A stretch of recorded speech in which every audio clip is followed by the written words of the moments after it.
How is everybody doing? My name's Mike from Roots Canine Training, and let's check out this video. What we got here today is we're practicing sit with Larry. He's 5 months old. He's just a puppy, and he's starting to do really good with sitting. He's starting to sit on his own, as you can see. Sometimes he needs just a little leash pressure to remind him until he sits, and then the pressure is released. So you'll see me doing that in this video a lot.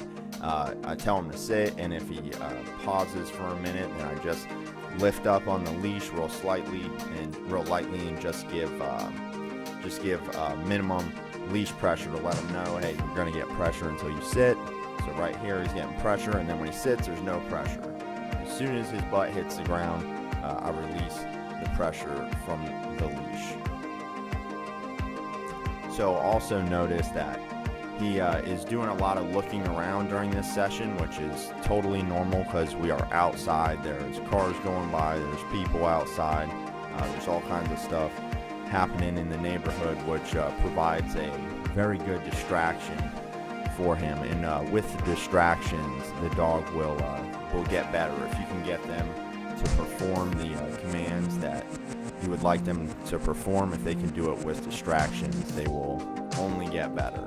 So as you can see, he's kind of sitting sideways instead of straight forward, which is the way I'd like him to, but that I'm not so worried about at this moment. I'm just worried about getting him to actually go into a sit when I ask him to. So we also are practicing recalls in this video, which is always a good thing to practice. You always want your dog to come when you call. So the best way to do this is I put him in a sit, I back up, and then I give him a command to come, and then I maneuver the leash in a wave so I can spin him right into heel. And just like sit, it's the same thing. We're trying to create an imprint. So I have him do this over and over again. Eventually that'll just be the go-to behavior when I ask him to come towards me.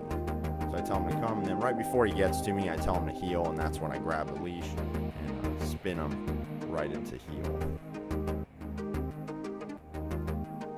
He's doing pretty good with this, and this is a good reason to save your affection, not to just give your dog affection at any time of the day. You want to save your affection for when they're coming towards you, when they sit, when they lay down. So during the obedience commands is when you really want to be giving affection. So here I'm introducing down, and I just put the dog in a sit, and then I just take his paws and lay him right onto the ground. I say down, and I just take his paws, lay him onto the ground. And same thing as sit and come, heel. It's the same thing. We're trying to create an imprint. So to get the dog to know what I want, is I put him in a sit, and I sweep his legs out and lay him on the ground and tell him down. So good down.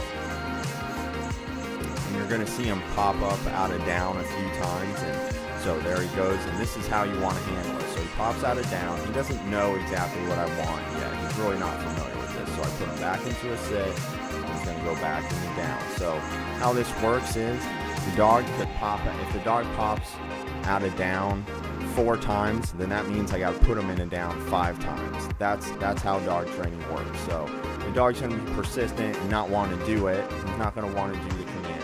And he's really not sure what the command is, so it's our job to be consistent with them, and that is how you will earn their respect in the long run.